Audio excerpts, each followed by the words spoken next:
Good afternoon. Welcome to the Monday, October 24th, 2022 SFO Community Roundtable Portable Noise Monitor Placement Subcommittee meeting. It is 12 p.m. and I would like to call this meeting to order. We are being joined today by staff of the Roundtable. Kathleen Wentworth, the Roundtable Coordinator, Angela Montes, the Roundtable Administrative Secretary. We also have present Linda Wallen, Senior Legislative Aide to Supervisor Dave Pine, and Bert Ganoung, SFO Aircraft Noise Office Manager. Kathleen, are there other members present who we should recognize?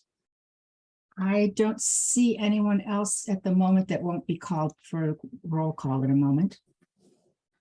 Okay.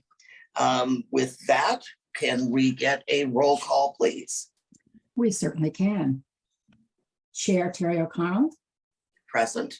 Member Cecilia Taylor. Present. And member Mike O'Neill. And for the record, Mr. O'Neill said that he would be hoping to join us, but late in the meeting.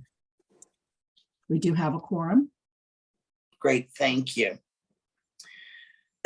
So we will move on to public comment for items that are not on the agenda. Staff will note any written comments which have been received and will allow members of the public to speak on items not on the agenda. At this point, hey, will Ms. Montes, are there any members of will you let the members know how they can participate in public comment? Of course. Thank you, Chair O'Connell. For those attending the meeting on the Zoom video conference, we will use the raised hand feature in order to organize any public comments. During the general public comment periods, I will ask those members of the public who wish to comment to click the raised hand feature to speak on that agenda item. For those joining by phone, please press *9 to indicate your desire to speak. When you hear your name called, I will prompt you to unmute your microphone and inform you that you may begin speaking. You will have 2 minutes. Please note that members of the public must wait, excuse me, for the prompt in connection with each agenda item before using the raise hand function. Written comments that were submitted in advance will be noted by staff with name and the city of sender if provided and posted to the Roundtable website. Thank you.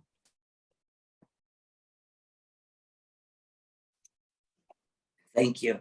I gave the dog a chewy, but he's still staying at contrail. And Chair O'Connell, I do not see any hands raised for items not on the agenda. Okay, that will move us to the consent agenda, which is the action number 1 to set the agenda and approve consent agenda, and number 2, which is the Brown Act remote meetings resolution. Can I get a motion to set the agenda and approve the consent calendar? Motion to set the agenda and to approve this consent calendar. And I will second that. And then can we get a roll call vote? Chair O'Connell. Yes. Member Taylor. Yes. And member O'Neill is absent at the moment. You have the motion carries. Great, thank you very much.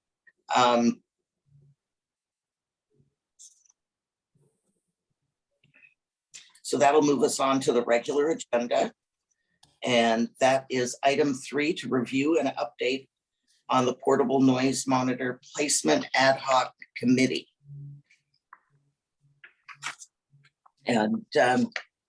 And I'm assuming, Kathleen, that this is the point we'd want to just recap what we did back in 2020 with this agenda item. Absolutely, that would be great. Okay, I'll kick that off. So we met back in May of 2020, and with the intention of finding out what was going to be done with the portable noise monitors and how we would allocate them for getting the information that would be useful for the SFO roundtable. And within that previous system, there were permanent portables and short-term portable monitors. The permanent portable monitors are utilized on a standing rotation, typically of 2 weeks. And they are being deployed in quarterly sections in Brisbane, Portola Valley, and Woodside. The short-term portable monitors are going to be, were discussed to use in areas of concern by the community, and were going to, and had been deployed in 2019 in San Francisco, Burlingame, and Palo Alto. So the prior portable noise monitor committee asked that they consider adding other locations and utilize them based on community need and underserved areas where we don't have information, and geographical location of possible noise. So if there's any questions from the staff or members on what the prior decision-making was on these. And through the chair, I don't know what Mr. Ganoung will be doing for his presentation. He may actually have more to augment your comments. Okay. Well, I think this document was included to the members for our last meeting, what the decision-making was made. So, Yes, it was all in the packet. okay. And are there any members of the public that have a question on that prior information? Thank you, Chair O'Neill. I do not see any virtual hands raised from members of the public. Okay, well, with that, we will go ahead, and then I think more of the information is going to be answered for us once we hear from Bert Ganoung. And so that will bring us to item 4, SFO noise office update. Take it away, Bert.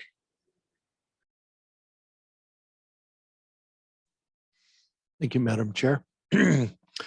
Well, I guess without further ado, I'll just go ahead and jump into my presentation, which I do apologize for not turning over ahead of time. My goal was to actually see if I could grab the first 2 reports from 2022 and get those in. We're having a little difficulty with our automated reporting since we are converting over to ANEEM. So we're looking forward to that, but we'll get the reports back online. Angela, it looks like I'm going to bump you if I go ahead and share. So just to let you know. And here we go. All right.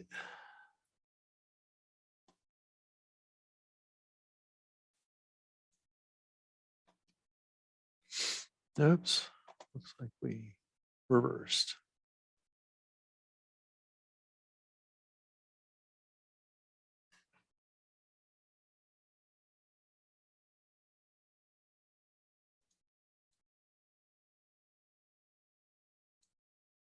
No, there we go. All righty, so you guys are seeing the full screen with the slide in it, I hope. No, good. All right. So without further ado, just go ahead and run into my agenda that I had planned on.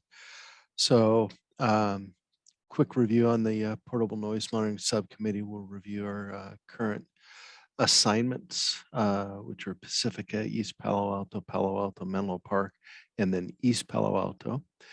And the reason I have the 3 of those cities together is it was assigned somewhere in there. And we didn't have a specific, so we ended up doing that, and I'll go into a bit more history on that as I go. I'll give a summary of the monitoring. We'll talk about our existing permanent portable monitoring in Woodside at the VOR, Portola Valley, and the city of Brisbane, Mission Blue Community Center and Trinity Road. And then open discussion, I guess. We'll work that through the chair. And so pressing in, the Portable Notaries Monitoring Subcommittee, May of 2020 was the first meeting of these heads. And we discussed up to 4 portable noise monitors for their recommended locations. Be recommended monitoring at its discretion, the group. And we would get assistance in the noise office with contact information for recommended locations with the cities. And then we would produce reports and we would review the data, which we're going to do today, and go forth. So our first assignment was Pacifica. We ended up receiving very quick contact back from the city. They recommended the Fassler water tank, which you can actually see in the background here, and would capture the candle departures out of Oakland, the SFO stick, and some flights on the oceanic arrivals. So you can see the bodegas too far north to be captured by it. But during reverse flow, we also get the surfers that come in off the coast and are brought in to the north. So pick those up. It's approximately 3.5 miles outside the 65 dB CNEL noise exposure map. I'm going to give that measurement for each of our sites, and I'll show why in just a moment. Our next assignment was East Palo Alto. We ended up on East Palo Alto City Hall roof. I learned a lot about the politics down there. City Hall is actually a County of Santa Clara building within San Mateo County. So it's rather interesting there. They have both the City of Palo Alto staff there as well as Santa Clara County. Had to receive permission from Santa Clara County after I finally received a contact at the East Palo Alto City Hall, received a staff member that was assisting me, and was able to press forth there. It does capture the bodega and surfer arrivals, and it's approximately 11.4 miles outside of the 65 dB CNEL noise exposure map. The city of Palo Alto, we've been actually monitoring here for quite some time. It's a private residence on Tevis Place near Eleanor Party Park, and does capture the surfer arrivals quite well. It's very close to the side-by waypoint, and we did use it for the GBAS monitoring as well. So it's a very well-used site. It's 10.5 miles outside the 65 dB CNEL noise exposure map. And here we are, a large view of our sites, Pacifica being here in the upper left. We have Palo Alto down here just next to side-by, and then East Palo Alto a little further on. The green line is the surfer approach. Well, ends at Eddy, but the continuation to the final is Eddy through side-by and into the airport.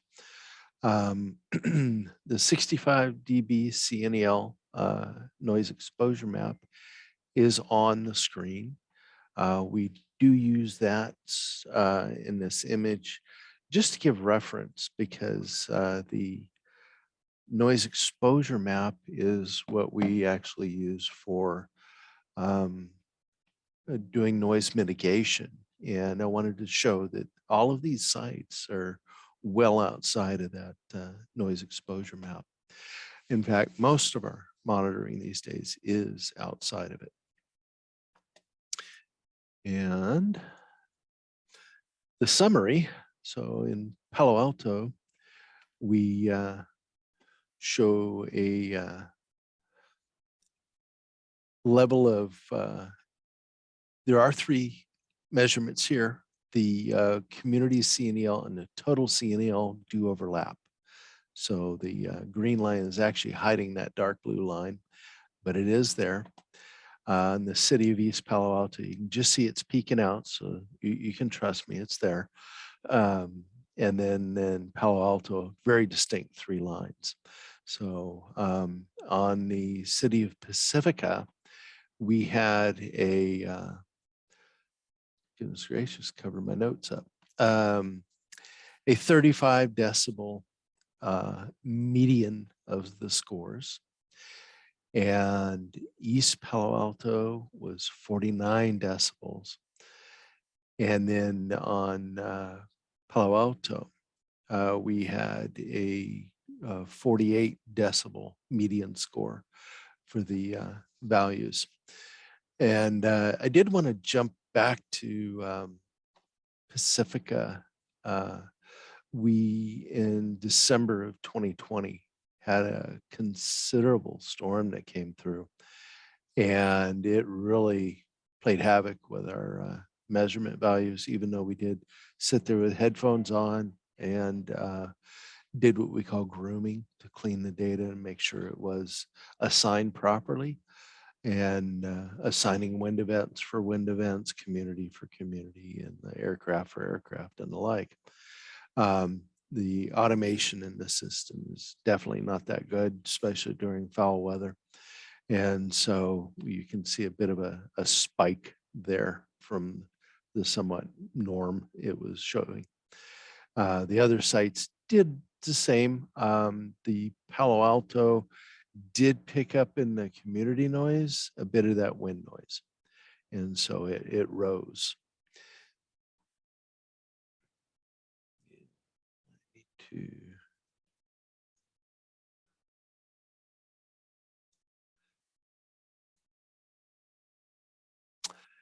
I think before we head into this area, did we have any questions through the chair on these monitorings? Thank you, Bert. With the Pacifica monitorings, are those mostly takeoffs?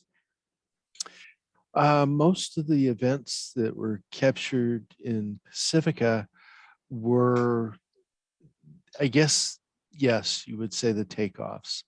Now, during the heavy weather days, they were the arrivals coming up along the coast on the reverse surfer, landing on runway 19. There were a few high altitude flights coming in to other airports such as Travis and Oakland and things like that as they came back on the Oceanics. Okay, and both the Palo Alto and East Palo Alto would be mostly Predominantly the- surfer with some bodega and they're right. Oceanics. Yes, mostly Okay. arrivals. Okay, great, thank you. That's my only question. Member Taylor? Thank you, Chair. I have a question about the map. And that's the one that you showed, I think it's the previous slide, because it has East Palo Alto representing a larger area than it actually the city. So it's not this map, it's, let's see, it says current assignment. This one? It's the one, I think the one after it, Bert, it shows East Palo Alto, it's covering, it's actually Memo Park. But you had East Palo Alto a lot larger. I took a screenshot of it. I'll email it to you. Happy to, but I think this is all my maps. I took a screenshot. I'll email you. Thank you. Okay. But what was the question? My question was actually if there was any GBAS noise captured at the East Palo Alto site. We weren't looking for GBAS noise, and most of the arrivals at that East Palo Alto site proved to be a little bit too far east So most of the arrivals, in fact, this mark is wrong. It should be over here. My apologies for that. We'll make sure that's corrected. But anyway, most of the flights are through here, whereas the site's actually over here and not quite as far as one would expect. We got a lot of Palo Alto airport noise, which is general aviation, the fixed wing single engine propeller aircraft, but not as much SFO arrivals. In fact, this view from City Hall roof that you can see right here looking towards the hills in the west, the aircraft would often be out here. And so you could see them west of the site. Okay, thank you. Yes, ma'am.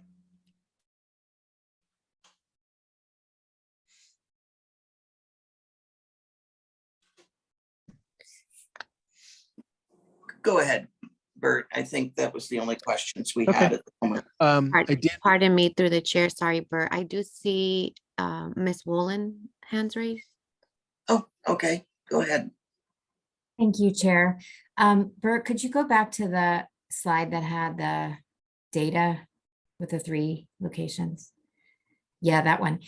Could you explain or remind us what the date intervals represent? Are you summarizing These are quarters. quarters? So we're and- doing 2 weeks per quarter. And that is when the monitor is physically there or when you're collecting the data, or remind us how that works? Be all the above. The monitor is there and we collect the data. Gotcha. Okay, thank you. And before we proceed through the chair, I wanted to clarify, are you also taking comments right now from the public? Because I do have a member of the public with their hand raised.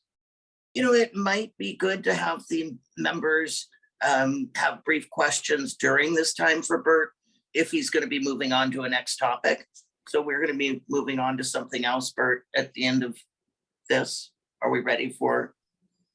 It's not totally something else, but it's a different phase. So yes, I'm fine with questions. Okay, I think we should open it up for brief public comments at this time on this item, on this section. Okay, I do see 2 members of the public with their hands raised, so I will first call on Mr. Mark Scholl, followed by Darlene Yapley. Hi, Bert, could you put that slide you had up again, the group 3 graphics, if that's possible? My point is, and I know Peter Grace makes this a lot of times, the scale is different for each of those, and I think it'd be useful if they were all the same for each.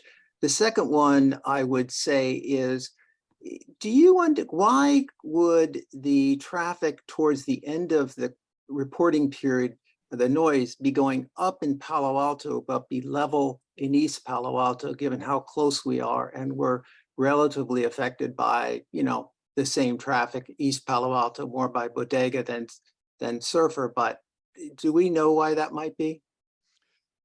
Definitely do. What we were looking at was, and I said the East Palo Alto wasn't catching so much SFO work. It was mainly the Palo Alto airport.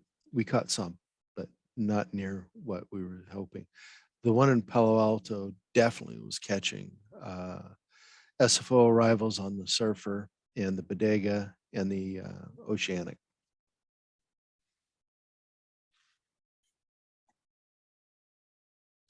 Mr. Scholl, That's fine. I just was wondering. thank you, Mr. Scholl, for your comment. I will now call on Ms. Yapley. Let me share my timer one more time. 1 second.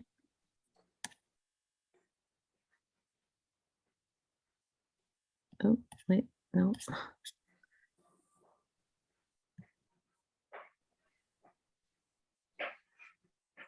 I wanted to follow up on Member Taylor's question. None of this data is GBAS flights, given the time frame is December 2021, and that would be too early to see the data, as well as the fact that the airport doesn't yet have the reporting from the airlines on the GBAS data. So that's the first comment. SFO has consistently stated that if GBAS creates more noise, the specific operation would be decommissioned. The noise monitoring is how we will objectively determine if more GBAS noise is created or not. That means there has to be uninterrupted, robust monitoring to have enough events to compare pre and post next gen noise levels. The portable monitoring rotates out every quarter for 2 weeks. So that is not enough noise events to compare. And remember, not all aircraft will be GBAS capable. So only a subset of flights can fly GBAS. I'd like to ask that SFO consider funding out of their own pocket uninterrupted monitoring for GBAS. This would honor the commitment to not create more noise with GBAS. SFO has self-funded the GBAS effort, which is applauded, but robust monitoring should be part of the project and must be funded accordingly. Thank you. Thank you, Ms. Yapley. And with that, we do not have any more hands raised. Great, then Bert, let's go ahead with your presentation. Okay. So with our next step, wanted to touch base on our current, what we call permanent portables that we've been doing for quite some time. My belief is Woodside started, we've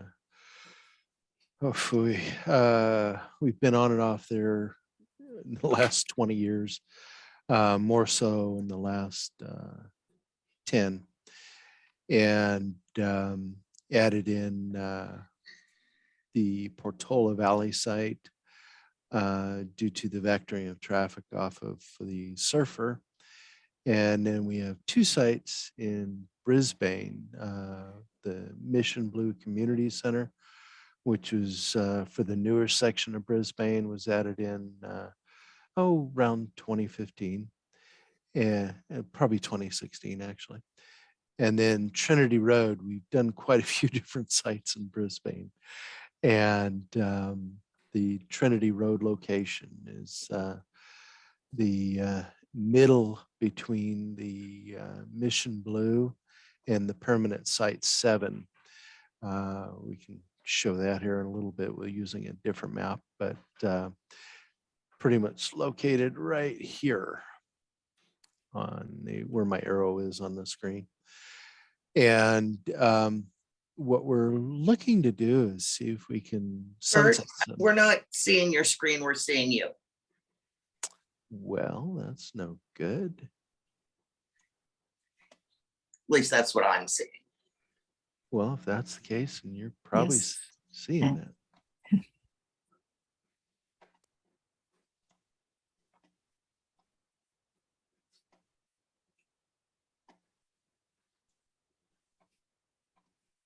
Okay.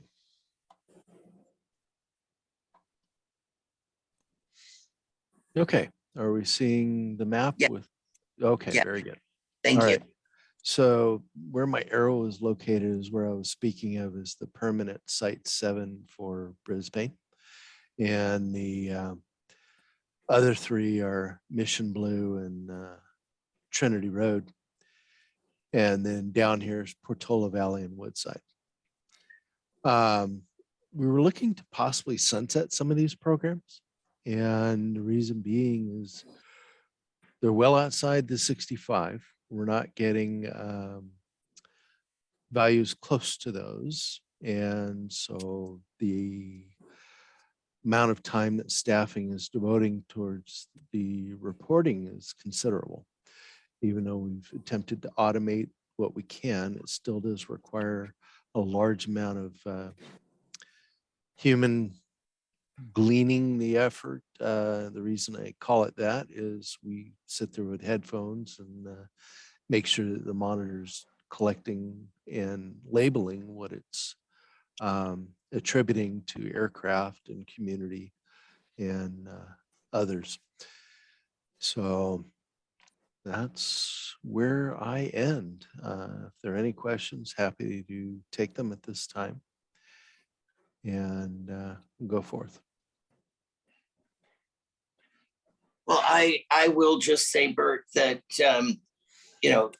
the possibly sunsetting the permanent portables, I think we would need more discussion on that, sort of throwing us a curveball at this meeting. And so I personally would not want to make those decisions yet.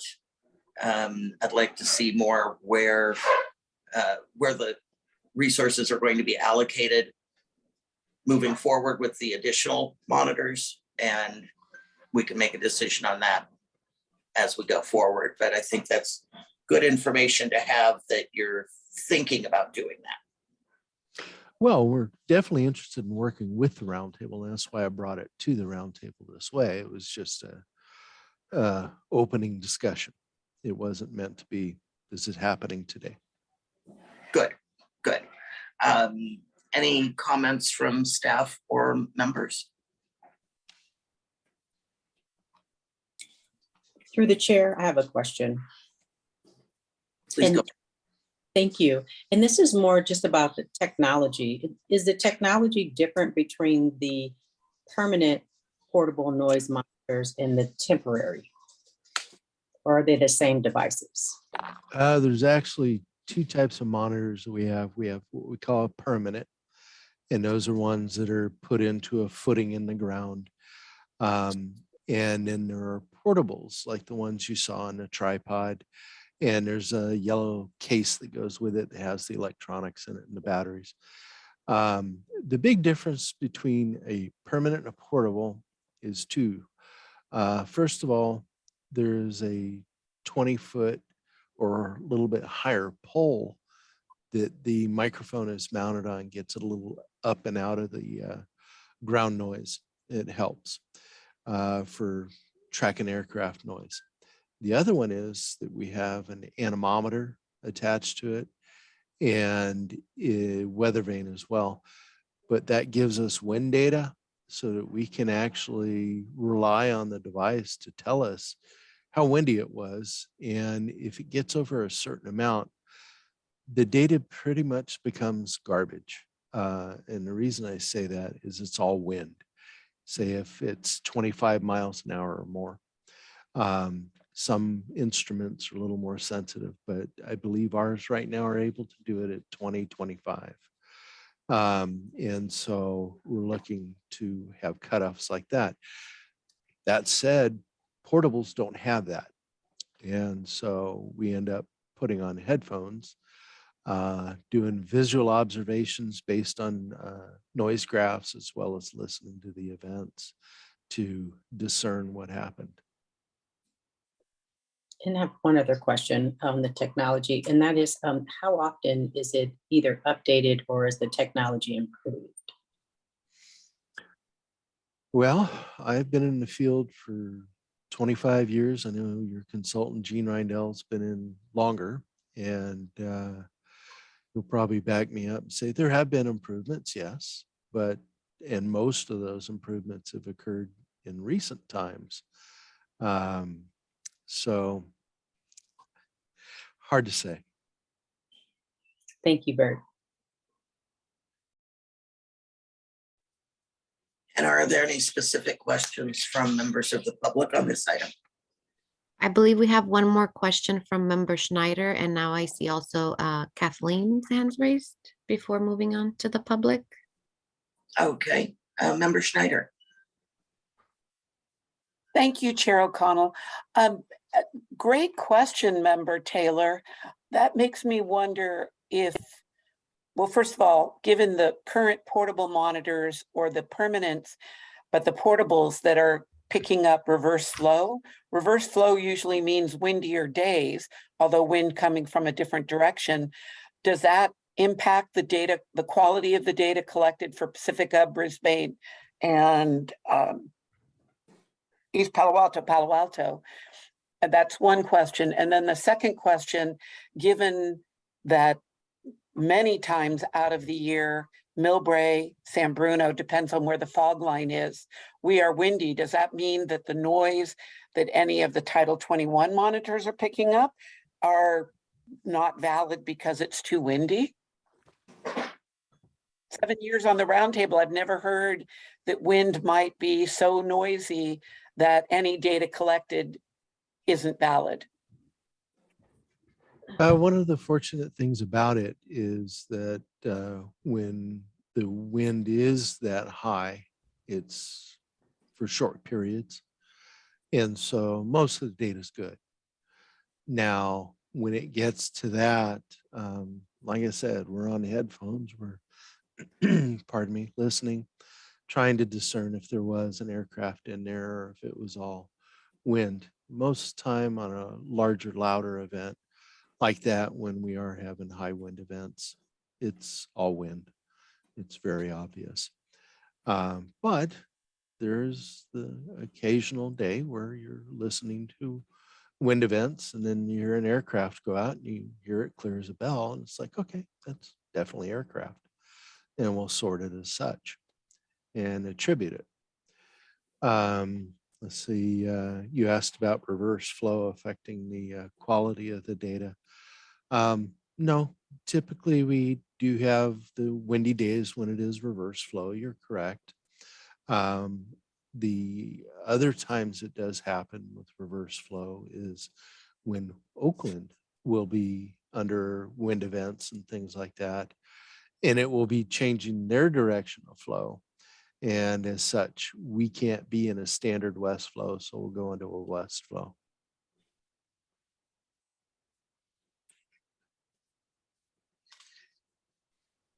Through the chair, I'm sorry, actually, that brings up something I've also never heard of before, Bert, was if Oakland is forced into a reverse flow, that could explain why we've got flights coming over or landing over us when the weather here is perfectly fine and not reverse flow.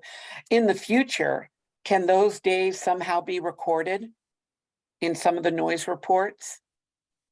Just like we've learned that during inversion layers, it's noisier. It'll help the public understand why some days are worse than others when it's not an easterly or it's not a stormy day. So by us, do you mean Millbrae or do you mean the community? I mean, in any of general? us that are impacted by reverse flow. Yeah, okay.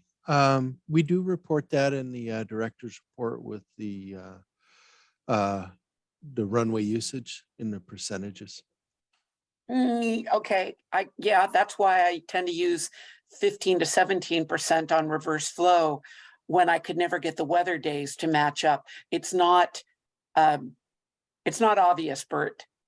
You would have to dive in and actually guess that some of that is because of the crowded airspace.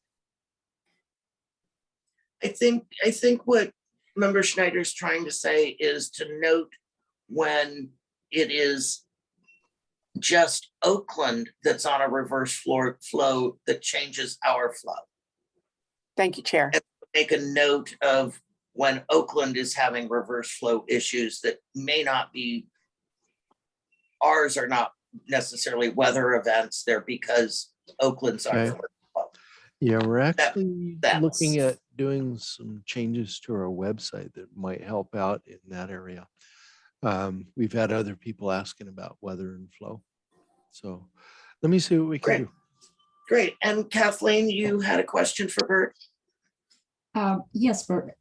With regard to the your page that lists the monitoring in East Palo Alto, and up in Pacifica, it looks like the last data entered here is for the fourth quarter of 2021.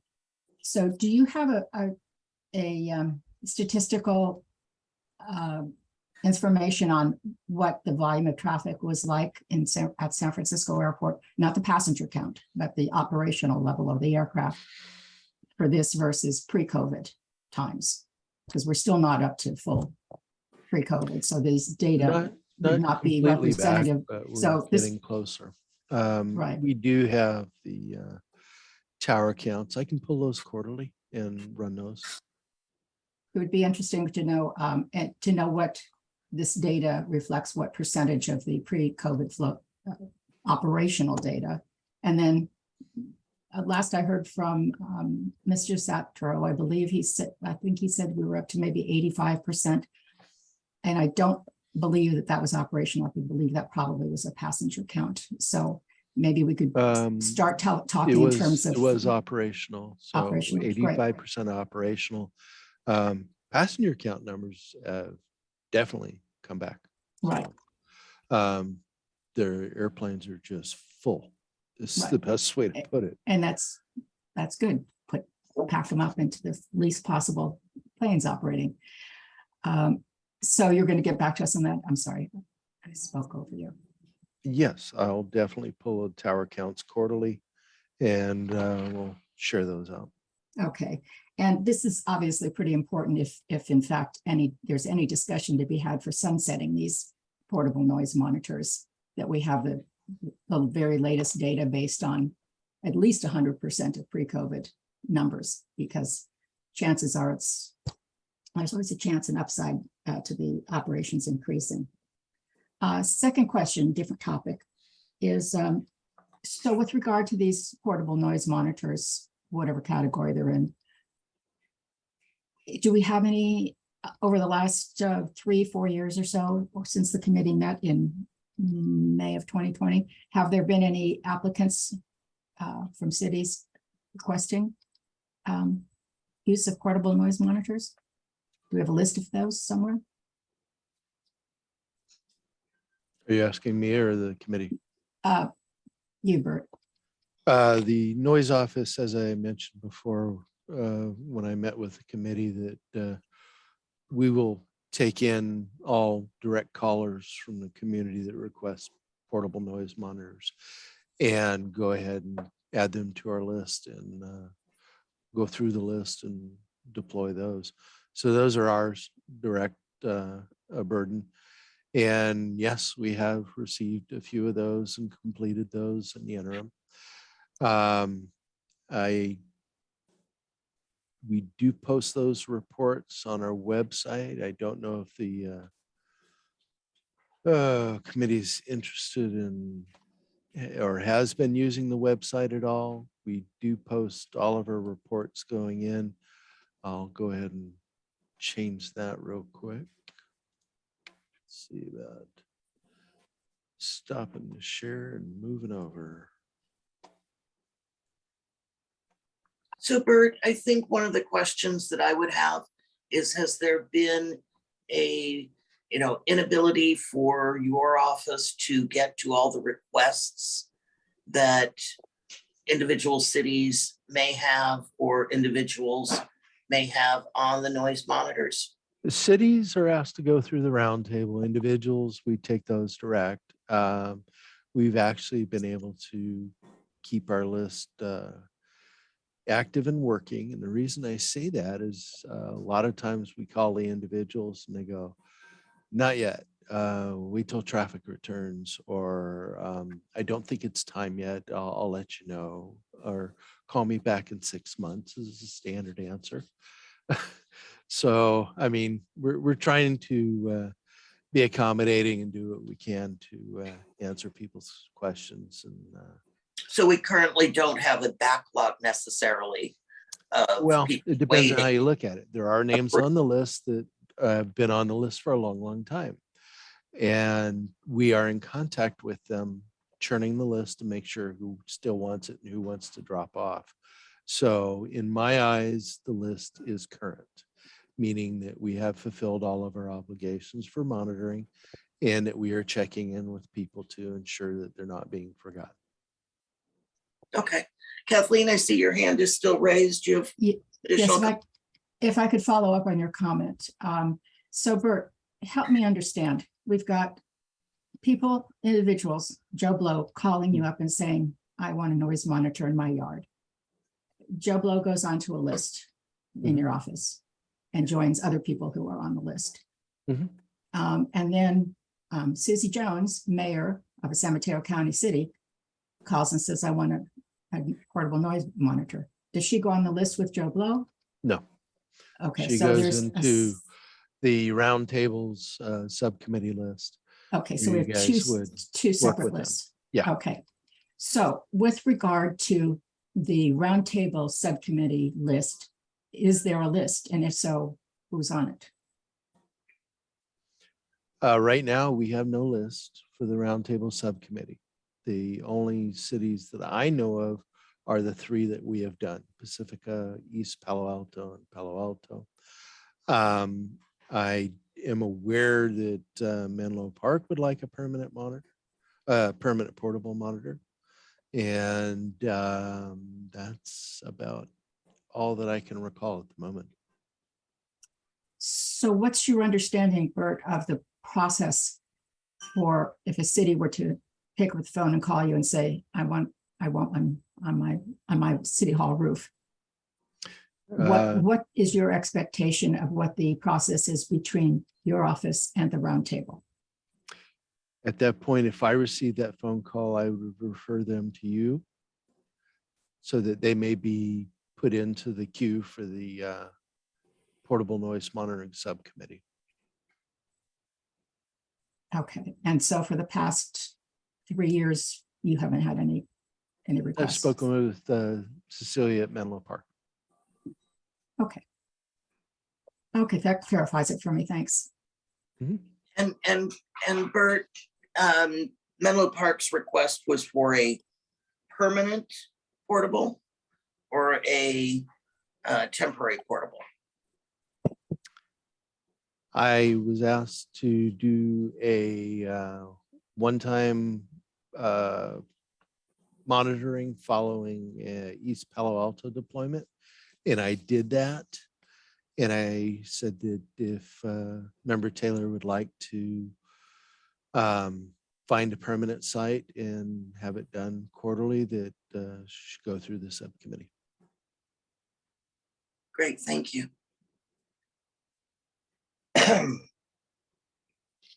So do we have any other staff questions? Staff or questions? Chair O'Connell, I do see Member Schneider's hand raised. I'm not sure if I missed it or if she raised it again. Go ahead, Member Schneider. Thank you, Chair. Okay, given that this committee was formed just as we were in COVID and it was so lovely and quiet for a little while, and we came out with the ground-based noise spectral analysis study. I can't speak for Burlingame or Hillsborough, but I can speak for Millbrae. We would like a new set of monitors, whether they're permanent or temporary, that can actually begin to start getting hard data on how low frequency noise is moving up into the hillsides. So again, if I can only imagine if I were Al in Hillsborough and I'm standing up at 280, where it can be as loud as it is at my house, that we definitely would want some noise monitors coming out of ground-based noise. The other reason maybe why we didn't bring it up in the last 2 years is we were waiting for the noise monitors to do, I'm not sure if a better job is the right thing, but to actually record and not discount low frequency noise on that. So what do I need to do, Bert? Do I need to send a letter from the city? Do I need to put it on my letterhead? Does it need to come from the city manager's letterhead? What's the process? No, I think you just need to look towards our director's reports that'll be coming out, where we'll be reporting C-weighted. Per the Roundtable's request, we change gears. We're going to be the first airport in probably the world, but definitely the United States and for sure California, that will be reporting the NPD data for our permanent sites, which is noise, power, distance. And then we're going to use a name for anything outside of the noise contour proving sites. And then we're going to add in for all of our sites, C-weighted and in above. So a number above threshold setting. And I think that's lovely, Bert. You know, knowing where 8 is and that you wanted to move monitor 8 and then where monitor 9 is. And then I do look at the director's reports and it amazes me how it picks up maybe 4 incidents when I can hit, and I'm about 3 blocks away, I think, from monitor 9. I can get those all within an hour every day. I just don't understand how the noise reports correlate, or when it's picking up over the decibel limit and I'm here at my own house, to the point where I thought about getting my own noise monitor so that I would get, well, what am I really feeling at that 3:14 flight when Amazon is taking off? Or why certain nights, like there were 2 nights ago, really, really loud, just to get some better feel for what it is I'm experiencing, both so that I can be grumpy at SFO Roundtable, but also so that I can help explain it to my residents, what it is they're experiencing. So I know we've been waiting for that report, but if I were Burlingame and Hillsborough, I think all 3 of us, possibly San Bruno, South City, they've got more monitors, South City and San Bruno, because of the gap departure, that we really need to dive in with this committee about how monitors, either new ones or relocating existing, to pick up how low frequency noise really moves through our communities. I'll tell you, I swim at Prime Time, and which is on Rollins Road in Burlingame, and I am amazed at how loud it is. Now, Burlingame is adding a bunch of new housing, a huge development right across the street from Primetime. I don't know how, given that none of us are in the 65 decibel, but to me, it's horribly loud, how that can be. And it's one flight after another after another. It's not, there's hardly any gap at all in my hour that I'm doing my swim. And I swim at all different times of the day and night there. So, I mean, maybe we need to, Chair O'Connell, what do you think in our November, you don't always attend ground-based noise, but should we bring this back to our November ground-based noise? Since all of us subcommittees meet so infrequently, what would you like? Well, it may be something, and, this is probably more for the discussion afterwards. It may be something that we want to try to see if Bert can deploy a group of monitors of the temporary portables and maybe do 3 going up the hillside where you can see where you get the correlation of events and how much it amplifies going up your hillside. But again, that might be something for the discussion after Bert's his report is complete. Madam Chair. Thank I'd you, Chair. I recommend agree with that. I think Jean. the other thing we might want to consider, given San Francisco Airport's unique topography, I don't know how similar it is to airports around the world, but I think, with the FAA reauthorization happening, maybe what we need to do is collectively purchase some additional monitors so that we can cover both those that are outstanding, the cities that currently have portables, but get a better feel for what low frequency noise does with hillsides. Okay, again, I think that'd be a discussion that's outside of what Bert is talking about right now. And that it depends on who is going to be correlating that data and whether we're expecting the SFO noise office to do that. And how their budgeting may work on that. So I hear you. I'll probably be pushing this, especially through the legislative committee as we look at FAA reauthorization. So just throwing that out there. Thank you. Great, thank you. Member Taylor, I see your hand raised. Thank you, Chair. Just a follow-up to Member Snyder's statement, and that is it possible for the Roundtable to purchase monitors with a grant through FEMA or some other organization? Is that possible? I really don't know the status of the Roundtable budget and what grants would be possible, but I think that's something staff could look into. Again, that's probably something for the discussion after this item. Okay, and then I know on our agenda is to actually talk about the criteria. Yes, and I think that once, I think Bert has 1 section left on his report, and then we can move into that discussion. Okay, I'll hold my question. Thank you. Okay, thank you. Okay, Bert, are we going to move on to your GBAS? No GBAS. Just Through going the to show you a chair, portable through the monitor chair. Pardon me? report, but I was going to say Jean right now Excuse me, has his Bert. hand Oh, up. yeah. Ms. Montes. Yeah, I was just going to echo Bert that Mr. Rendell has his virtual hand raised and he might have something to add to the conversation. Okay, that'd be great. Go ahead. Thank you. I just had actually a couple questions for you, Bert. Please. First is you said you're going to report both C and A weighting. And did you Yes. say that you were going to do that at all the monitoring sites? That's our goal. Okay, and so some will be using a NEEM and some will be using the NPD, right? Right. So as far as the C-weighted goes, it's all going to be a NEEM C-weighted. All will be a NEEM C weighted? It will. Okay, that's actually a good thing. So thanks, because what I want to say is that will then give us a basis to start with as to, the difference between the C and the A weighting, at least at the existing sites, and then can help us determine where, if we want to place monitors elsewhere, to determine how the C weighting moves up the hill. We could, formulate that, but I think it would be good to see what the C weighted levels are using the NEEM process at the existing sites. So thank you, Bert. Sure. Okay.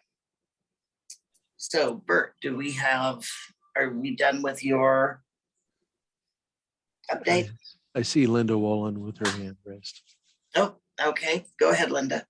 Thank you, Madam Chair. I just I had an observation to make and then another question for Bert.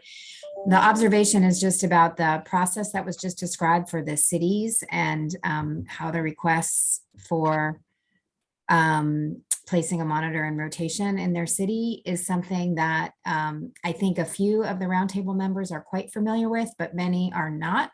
So it may be worth agendizing it for a future full roundtable meeting to educate the larger membership about how this process works. I think we did that back in 2020, but it's been a while and there's been some new members. And I think it's an important aspect of the portable noise monitor system that we kind of set up.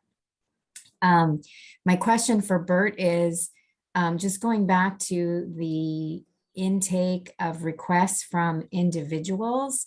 If you could walk us through that process again, and is there opportunity or should there be opportunity to also run those requests through this committee? And I know we're about to talk about criteria and kind of how we would use that for both city and individual requests. Thank you. Well, we'd agreed 3 years ago now too, that all the ad hoc portable requests from individuals contacting the noise office were to be kept private and would stay with the SFO noise office. And that is part of our disclosure of personally identifiable information, that we don't share that. When we do reports, we list it in general. We don't say who or what their address is when they request it. In fact, I'm showing the Palo Alto report on the screen right now. And this is from our location 1016 at the location that we discussed earlier in Palo Alto near the Eleanor Party Park. But the report is just as we've done with our portables for quite some time now. A summary of the data for the time period in question, the location, daily information. We report the SEL, LMAX, noise events for SFO, and then we also report non-SFO and community.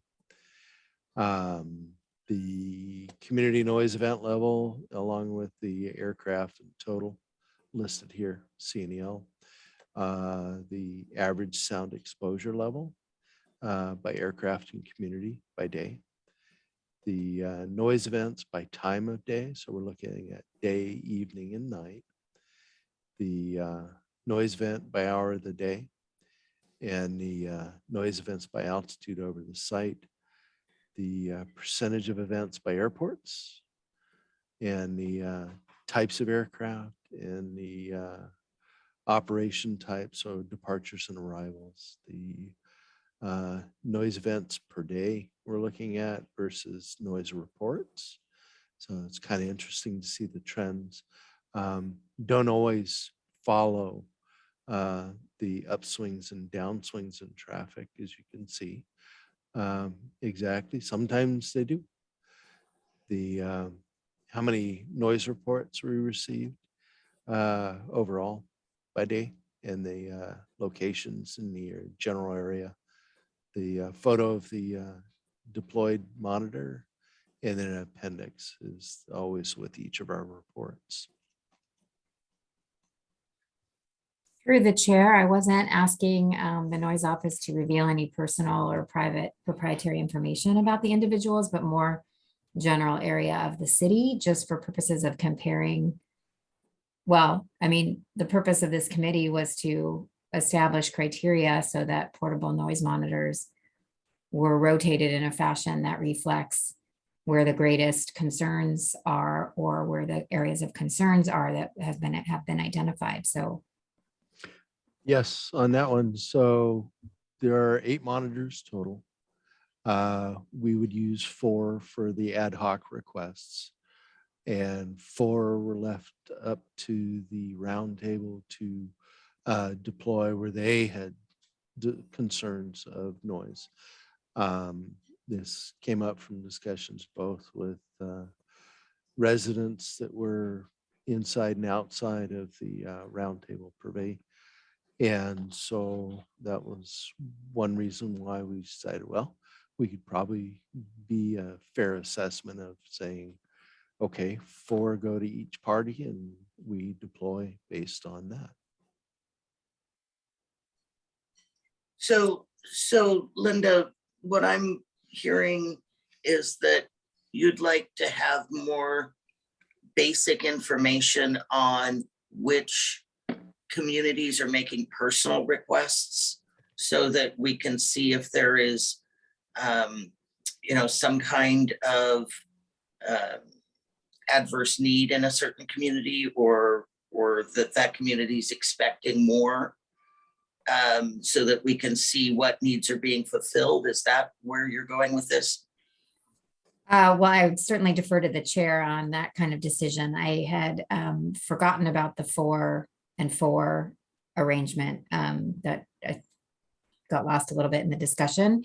So I think what I heard Bert saying is that this committee can influence the second 4, and Bert was saying he's using the first 4 to be responsive to the community. But I think there's certainly, there could be overlap between them. And so maybe that's part of the discussion for us, is to determine how to weigh those things. So it's a great question, Madam Chair, that I think is open for discussion. If I may, we could report back to the roundtable on postings of portable noise monitoring that we've done. The reason I say that is while we do post these on the roundtable, the website, I'm sorry, we do have occasions where we don't toot the horn. So here is our noise monitor reports page. And then you can see here the short-term portables that we've done by city. And then the quarterly that we've been doing for Brisbane, Portola Valley, and Woodside. And then we have here the roundtable portable noise monitoring subcommittee sites that they have assigned us. So the reports do go up, but you can see them. And I guess based on what you're asking, Linda, is just a report out on which reports we've posted. Yes? I'll defer to the chair and the committee for answering that exactly, but I think that this is helpful information. I also would raise again for discussion or assessment is that I know Bert sometimes has challenges with finding an appropriate location, even if we get a request from an individual or from a city, and that sometimes the cities could be helpful in helping identify a location, even if the request came from an individual. So that's another reason for looping the committee back into those requests somehow as appropriate.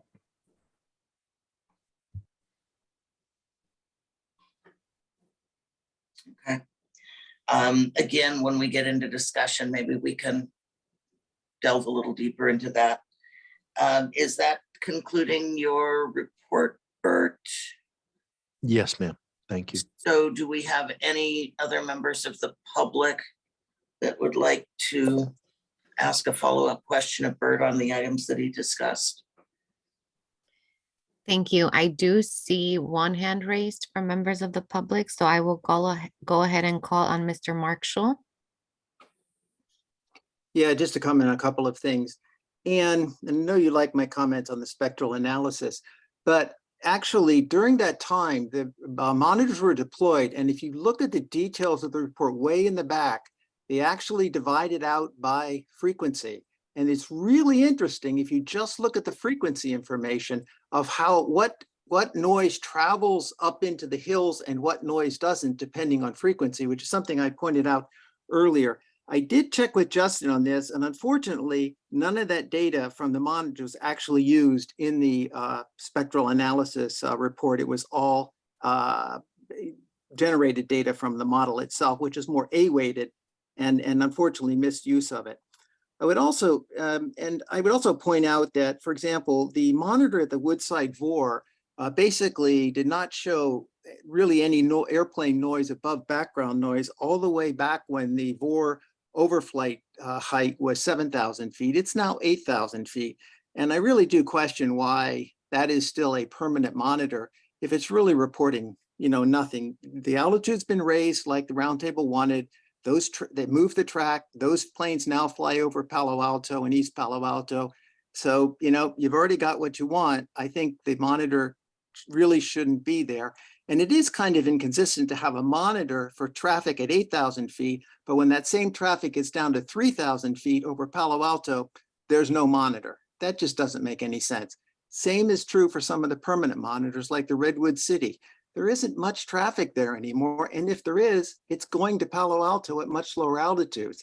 So I think this whole thing of basically grandfathering everything that's been there forever is really just not justified. Thank you. Thank you, Mr. Schull.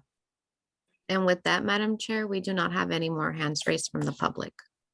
And I just wanted to clarify that this committee does not have any jurisdiction over the permanent monitors. This is just about the temporary portables. So we'll leave it at that. And then we can go on to item number 5, member discussion. And I think that in this section, I'd sort of like to see what this committee wants to see going forward, and maybe if we need to try to drill down some of the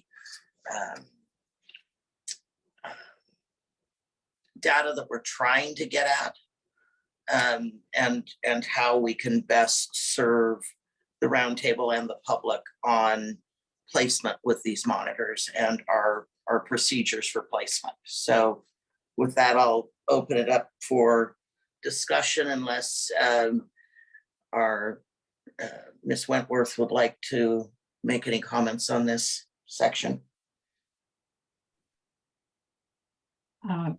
Through the chair, I agree that this would be a good place to kind of answer a few more follow-up areas of questioning, but perhaps also make sure that we fully understand the process and expectations that would be applicable to the next city calling us or getting referred to us, so that we know what those expectations might be.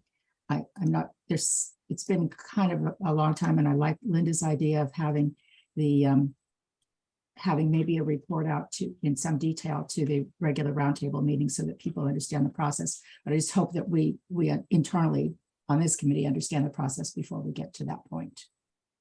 Okay.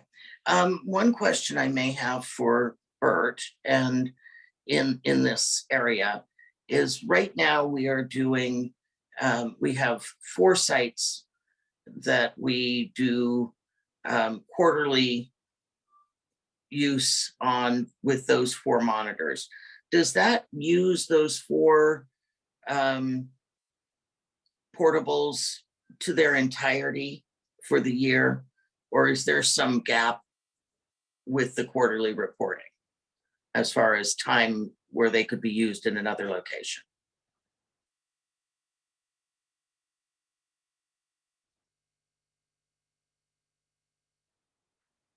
You're on mute, Bert. Yes, trying to get that off. I had to stop myself. Thank you. So much good I had to say while I was on mute. But no, what I was going to say was technically we have of our 4 portables, the airports we're using for those. And that's why I was trying to say that perhaps we ought to put those in the Roundtable's basket. We're trying to limit ourselves to doing no more than 32 reports a year, even with the automation. We just don't have the staff, to be honest with you. I don't know if you're aware, but we've lost one and sounds like we may be losing another. So it's a rough business with the better, no, I shouldn't say better jobs, but other jobs out there. And pay is more. But we're trying to retain staff and make sure that we're able to do what we can to automate our reporting so that it's not so mundane. I know I say that the only person here I feel I can really get an understanding from is Gene Reindell, but it's work doing the manual correlations, very long and tedious work. But as far as the sites go, we have ours going through our consultant down to Portola Valley Woodside and servicing the Brisbane sites as well. So I'm trying to do this math and my brain isn't working very well. No problem, no problem. So So we're 4 looking at, monitors doing 4 quarters is 16 reports. right, And so with the other 4 monitors doing 4 locations would be 16 reports. yes, So we are pretty much limiting ourselves. And that may not be that they get every quarter they get a report. It may be that some would only go out for 1 quarter or 2 quarters. well, it's not the schedule we discussed. That would shift over to more of an ad hoc. So we did talk about portable and permanent portable, and a portable would be just an ad hoc monitoring. Take it out for 2 weeks, monitor it, report on it, we're done. And that And- wouldn't be part of your 32 reports per year. I would if we did 32 of those a year for different individual sites, sure. And so if we did the quarterly monitoring, where we're doing a permanent portable schedule, meaning 2 weeks per quarter, and we'll get our reports out that way. So it'll vary, but depending on what the committee would like to do. Okay. It just gives me an idea that, you wouldn't be able to get a lot more use because of the difficulty on doing the reporting from that use. Well, on the 32, I'm talking basically on the Roundtable assignments plus the current permanent portable that we have schedule that we have that I believe truly is a roundtable thing. With the Brisbane sites, they were asked direct of us, and we said to the individual requesting them, they should go back to the roundtable, please, please, please go back to the roundtable with the request. And so we were still doing it, but we haven't made mention of stopping yet until now, where we're like, we have what we have and it's not changing. So let's see what we get with our anem at site 7, and perhaps we consider shutting it down.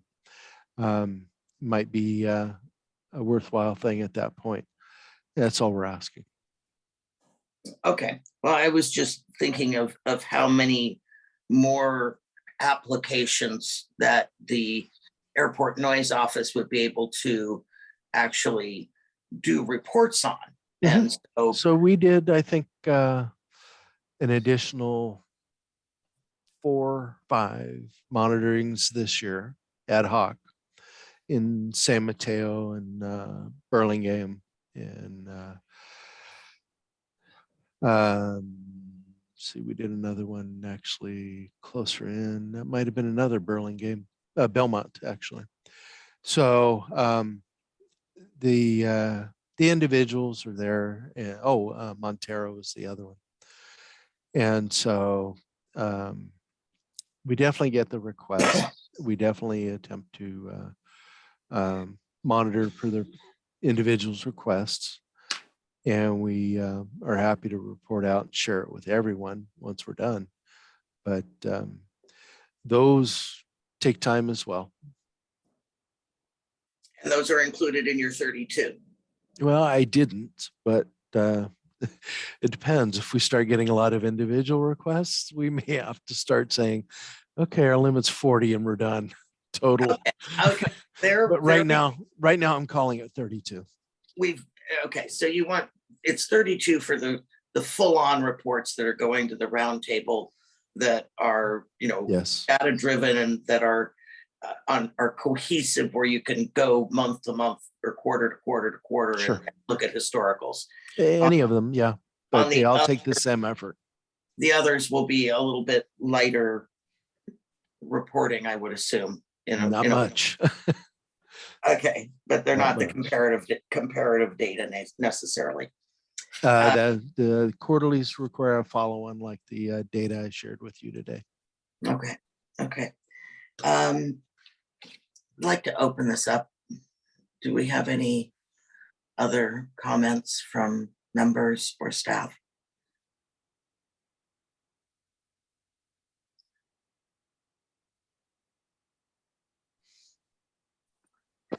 I do Council- not see any, pardon me, I do not see any virtual hands raised, but I just noticed Councilmember Taylor unmuted her mic, so she might have something to say. Yes, please Thank go ahead. Thank you, Chair. So my question is kind of going back to the technical question, just about which monitors monitor which event. So whether it's a surfer event or a GBAS event, and thinking about the concerns that we hear from roundtable members that are present and not present. So can we put monitors in certain cities that capture certain types of events based on that style of monitor? If I may, with an answer. We have 29 permanent sites up and down the peninsula. We've spoken with the FAA about additional noise monitors. And to be honest with you, the FAA's looked back at us and said, well, you need to be careful on what you do. Is revenue diversion. And we said, okay, where are we treading into revenue diversion? And they said, pretty much anything outside the noise contours. And we're like, okay, well, we have a lot of noise monitoring sites already outside of the noise monitoring contours. And they said, yes. And we said, we updated those recently and they said, yes, we weren't quite aware of what you were doing with that. We might have said something. And it was like, okay, good thing we didn't get a grant for those.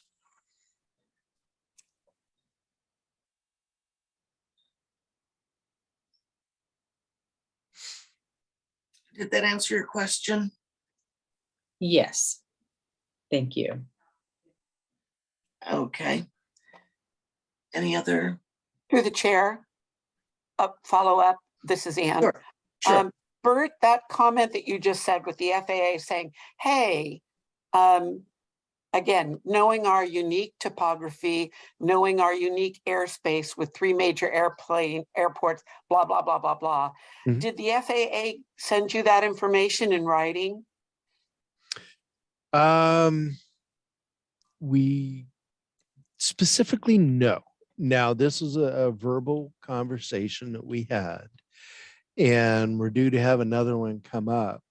And my goal was to actually pin their foot to the floor and ask if I could have it in writing.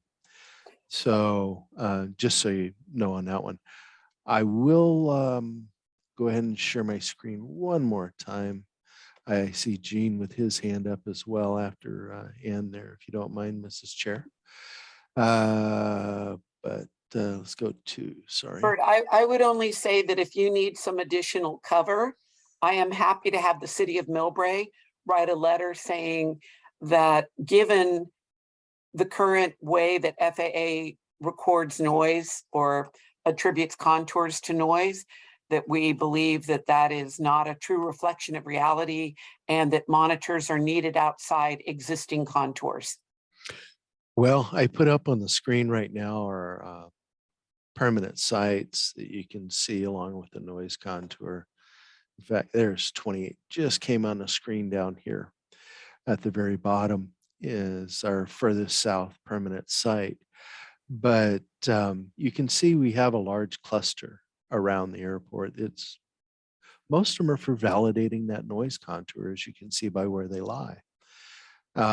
We do have a bunch up in the city of San Francisco, Daly City, Brisbane. We have a far out one in Hillsborough here, Foster City, and then San Mateo, in addition to our Redwood City site. So we do have quite a few. And I think at some point, the FAA might just start saying, well, which ones are going to start shutting down? And we'll see about trading with you. Is somewhat some of the, I don't want to say guidance, but some of what we're hearing. Well, Bert, I find that critically important.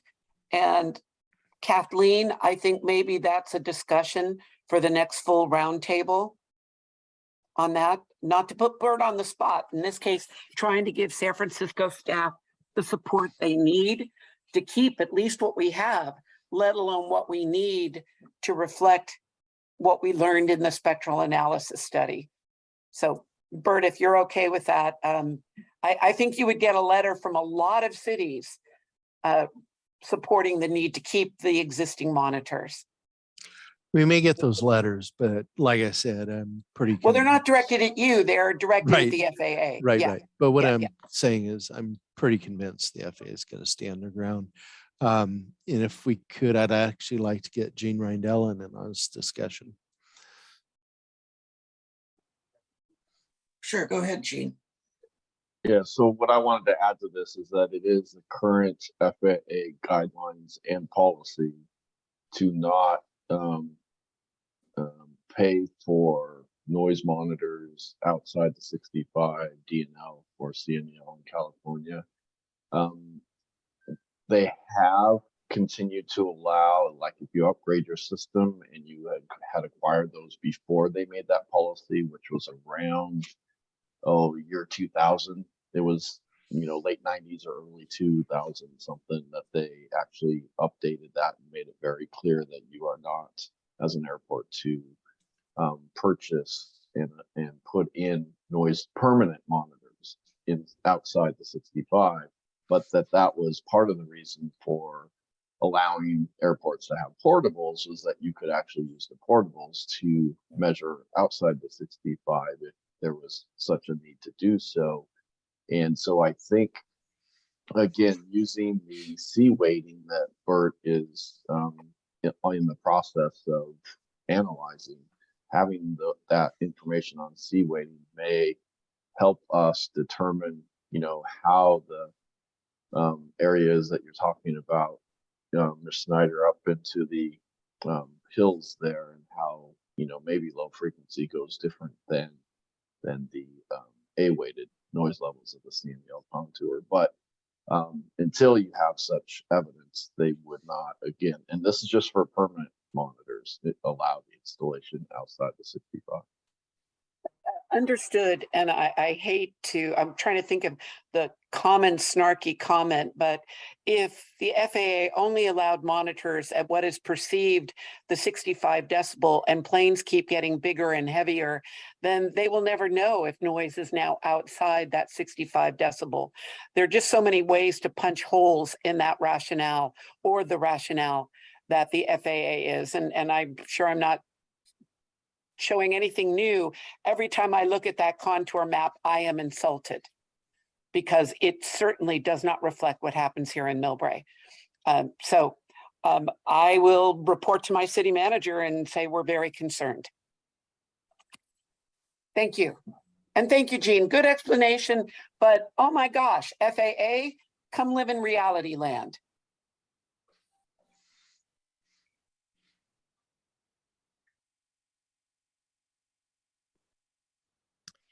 Through the chair, I do see Councilmember Taylor's hands raised, and then I do have one hand raised from members of the public.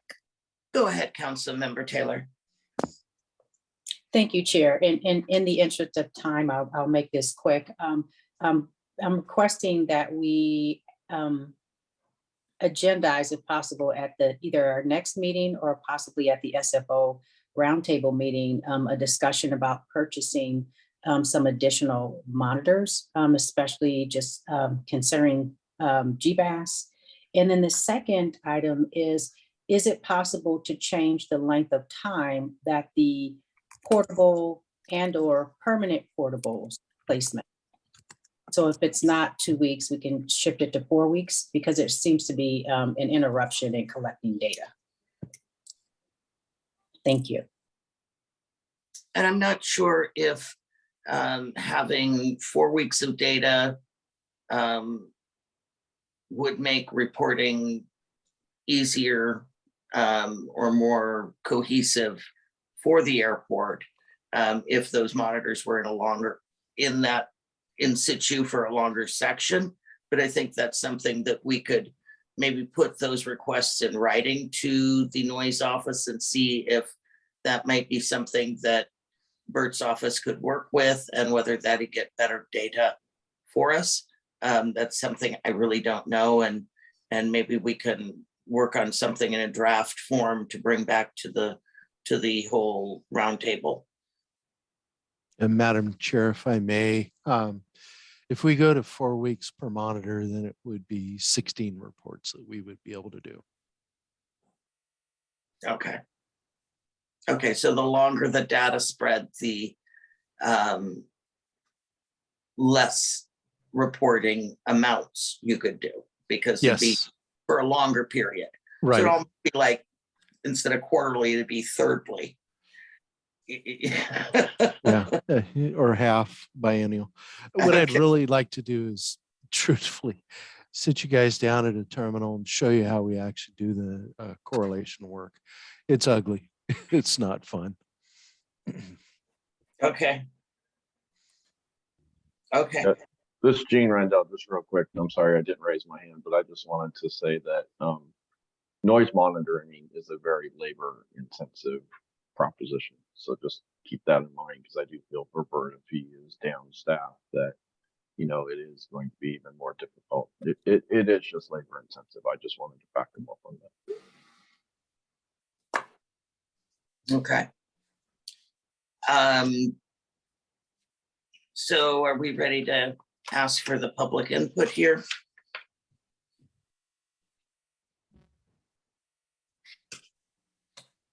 Do we have a member of the public that would like to speak on the discussion? Yes, Madam Chair. I will first call on public member Darlene Yapley.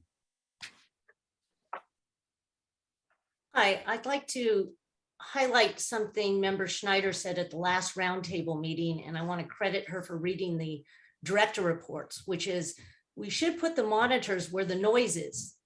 And because of all the rules of the FAA, we are not putting the monitors where the noise are because the grandfathered permanent monitors are pre-next gen and they get to stay where they are, even though that's not where the noise is. So I think one big theme is that things have changed. GBAS has happened, ground-based noise, et cetera, and we need to rethink the criteria. Having rotational monitors to determine if there's noise increase or not from GBAS is not going to cut it. So we need to rethink the strategy for the monitors. And I think one is SFO could possibly pay for the GBAS monitors because they're paying for the GBAS project. So why isn't the monitors part of the project? The second option is the FAA, which has been mentioned, because they are excluding, ironically, where the noise is in the ability to have monitors to monitor where the noise is, which is outside the contour. And also this discussion about permanent, I recognize that this is the portable group, but can there be any attention paid on reallocation of the permanent? I know that that might not be possible, but I do want to mention it. Thank you very much. Thank you. Thank you, Ms. Yapley. And with that, Chair O'Connell, we do not have any. Oh, 1 second. I have one more hand raised from Mr. Marshall. Please go ahead. Yeah, I know this is about permanent monitors, but I think there is a bigger issue. It is true, and I've documented this. SFO allocated and located the permanent monitors back in the late 1990s in a kind of a quid pro quo related to construction of a potential expanded runway. And they weren't really located where traffic is. Each city was simply allowed to request one and given one. And it's no surprise that the FAA is not happy about this because they're not where traffic is. I'd also point out that Palo Alto did put in writing its concern when SFO issued its recent 2018 Part 150 NCP, pointing out that it is not modifying its grandfathering stuff and not paying attention to traffic shifts over time. So this is something that has been put on the table, and I think it's a house of cards that frankly needs to be dealt with. And I would also say these monitors are paid for by the FAA under Part 150 rules, which are quite clear. And I would also say that we haven't gotten to it, and maybe we won't change the allocation guidelines, but the allocation guidelines are not really consistent with what the FAA really looks at and allows. And so I think that's something that really needs to be discussed. Thank you. Thank you, Mr. Scholl. And with that, Madam Chair, we do not have any more virtual hands raised. Okay, well, in the interests of time, Kathleen, is there any items from the staff that you'd like to bring up? I would like perhaps a bit of clarification if we have time from Member Taylor as to her request regarding agendizing at next portable noise meeting or regular meeting. And as I understand it, it's a request to discuss the purchase of more portable noise monitors, if that is correct. Most especially with reference to GBAS, but given the limitations that the noise office tells us is a limitation on staff listening and figuring out the what's what. I'm not sure if that implies additional staff for them or what. So maybe a clarification. Through the chair. Thank you for the question to clarify. And what my request is, I'm not sure where the discussion needs to happen. Is it at the next subcommittee meeting for portable monitors, or if it's at the actual roundtable, to look at funding, whether it's funding where the San Francisco Roundtable pays for it, or if it's a grant. And then the other question, I'm sorry, I have gardeners here, so I didn't hear the second part of your question, Kathleen. Well, it just, if that's the case, then we have a request to agendize the concept of obtaining additional portable monitors for either through Roundtable resources directly or through a grant. And I didn't know how that would coincide with Bert's limitation of 32 reports a year, if that would be added to that, or We wouldn't be able to do it. It's, I mean, as far as physical monitors right now, we have enough. 8 between the full allotment, we're able to do everything and more of what we're assigned. But as far as we would need many more additional staff, and I would caution the Roundtable, if they were to purchase their own, you would have to hire a firm such as Gene Rindell's to actually deploy, recover, and go through the data. Through the chair, could I add something really quickly? The other concern that I had was just about what was being monitored. Is GBAS being monitored? And it sounds like it isn't. So that was the other reason why I brought it up. And I do understand and respect the staffing limitations and your advice, Bert. So thank you. Yes, ma'am. And it is my understanding that the airport has picked 4 sites, and I think has or identified 4 sites, and is going to be monitoring 3 sites for GBAS, but that would be separate of what we're talking about. Is that correct, Bert? My boss is going to ask that I request that the Roundtable assume those sites. That the Roundtable what? Assume those sites. Oh, in our portable. Yes, Okay. ma'am. Okay, well, that's something for us to think about for the next meeting that we have. So Kathleen, was there any other questions that you had or clarifications?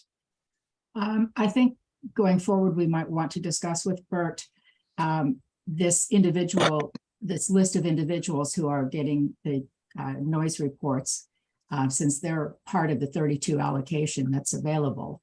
And I don't know what criteria is being applied to them, but that might be helpful for us to get that type of general information, not specific, personally identifiable, but just general information. They live in Burlingame, on this street, this neighborhood, whatever, and what's different, and perhaps why they, I don't know, Bert, you can tell us maybe, do they have to write a little essay on why I think I should deserve to have a noise monitor in my neighborhood? No, it's a pretty simple request. They can say, I feel I need a noise monitor. We typically take their information, go ahead and look at it versus the permanent sites that we have, and see if they're close to one. And if they are, we then say, hey, we have a permanent noise monitoring site that's within a mile of your location. May we provide data to you from that? Or we did do some portable noise monitoring in your area 1, 2, 3, 5 years ago, whatever. Can we provide you that and see if they'll be interested in that rather than having a site?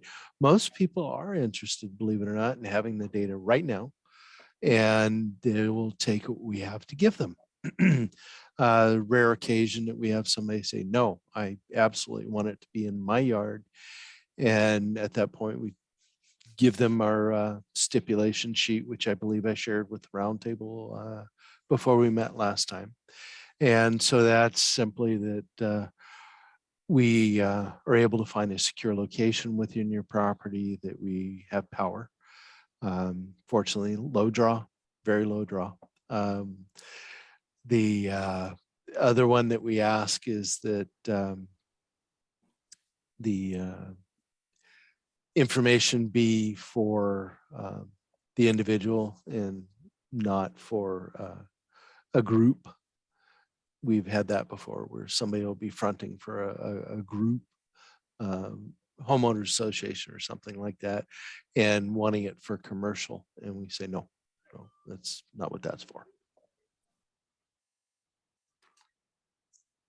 Okay, so perhaps where we want to go with this discussion, Kathleen, at our next meeting or at the roundtable, is to decide, especially if the 3 or 4 more monitors that are currently in our temporaries or our portables, I should say, may be used for strictly GBAS reporting over the next year or 2 or 3, that we may want to tighten our restrictions on the other ones to make them more available for roundtable interests, so that we can get better coverage for the available reports. But I think that's something we should maybe bring up in some sort of short presentation to the general roundtable before we proceed too much further with that. Would that be acceptable to you, Kathleen? It would, Madam Chair. I'm not entirely sure at this point, however, that we have enough information on what the details would be seeking the use of the portables for GBAS monitoring. As I was given to understand at one point, GBAS wasn't ready for monitoring till perhaps early 2024. Right, it'll be about 2 years. But your point is well taken, and that is that I don't know what if they're using our monitors, what they're doing with their monitors, and if that would be available to us. Maybe they're all going to be GBAS. I don't know. Bert, do you have any quick information on that? Well, for the 3 sites, it would be 3 of the roundtables, per my understanding of what NPR was asking for. Now, keep in mind that if the roundtable wanted to do, let's say, Pacific and Portola Valley and East Palo Alto again, then we just stagger them and we can still do 4 quarters of both. The GBAS reports are not going to be part of our 32 reports then. I'll confirm that with NPR, but typically the monitorings, we're supposed to use the roundtables monitors. I know that. Okay. Maybe we can follow up, Kathleen, with Bert offline to get a little more clarification on these items. Definitely. Okay. So with that, I think we've already discussed the public information, and with that, I think we would be able to go into adjournment. And that is item 6. And I want to thank the roundtable staff and Bert's office and the members of the subcommittee and the members of the public. And I believe we are adjourned at 1:44 p.m. So thank you all very much. Thank you. Thank you, Terry. Okay. Keep safe. Happy Halloween. Thank you. Take care.